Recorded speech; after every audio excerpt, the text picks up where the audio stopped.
Well, it's not only a sporting event, but it's a cultural showcase of the country where the event is taking place, but also it gives a lot of countries who don't normally get the spotlight an opportunity to shine, but also gives a lot of sports that don't get a lot of publicity outside an Olympic year, outside an Olympic event, gives them a chance to shine as well. It is the ultimate of the ultimate in sport.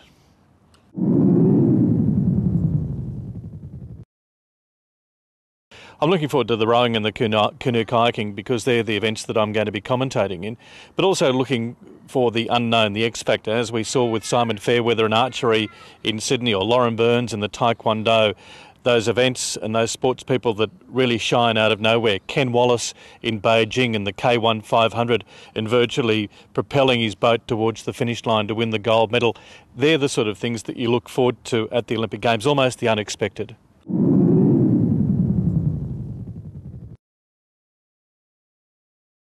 Well, I think in the rowing and the canoe kayaking, I think that Australia's got some very good chances. In the rowing, for instance, the men's quad scull won the World Championship last year, albeit with the German crew catching a crab right on the finish line. But this men's quad performed very well in the early rounds in Beijing before finishing in fourth place in the final. They broke the world record, unofficial world record, in the early rounds in Beijing. I think they'll be better for the experience, and as we saw in the World Championships last year, the men's quad, a very good chance, as are the men's lightweight four with the evergreen Anthony Edwards in their crew, and this crew has been going for a while now. It's very stable. They're two crews that I'm looking forward to. But Drew Ginn in the men's four, of course, he's won a number of Olympic titles. And then you've got Duncan Free trying to get into the men's pair.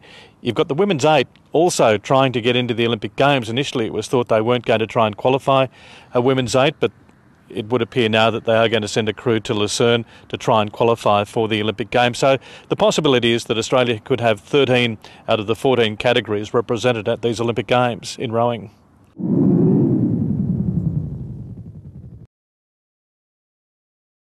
Eden Dorney is where both the rowing and the flatwater canoe kayaking are going to be taking place. It's got a sense of history. That's where the English teams have been training. I like the idea that it is being staged in London, given its history with the Olympic Games in the past, but also the sense of history that London has overall.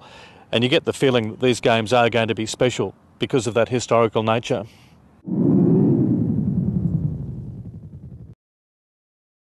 The thing about this ABC team, over the years, when I first went away, I had the likes of Neville Oliver, Norman May, George Grilizic in the team. A new breed of commentator is coming through, but there is a great tradition within this Australian ABC sports broadcasting team that goes away to the Commonwealth, the Olympic Games, and it's, as I say, it's a sense of tradition, and you feel as though you can't stuff up because there is that tradition. You've got a standard to uphold, and it is great. I like it. I love it.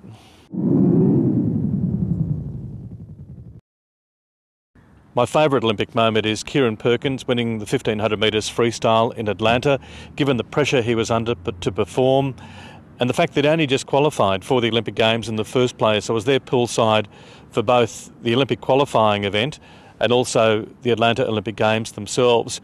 And watching Kieran Perkins struggle in the qualifying event to try and get into the Australian team in the first place, and then in the heats also battle to make it through to the final, started from the outside lane. He had Greg Norman there the day before offering a bit of advice, and then for him to come out from an outside lane and win the gold medal as he did was my favourite Olympic moment.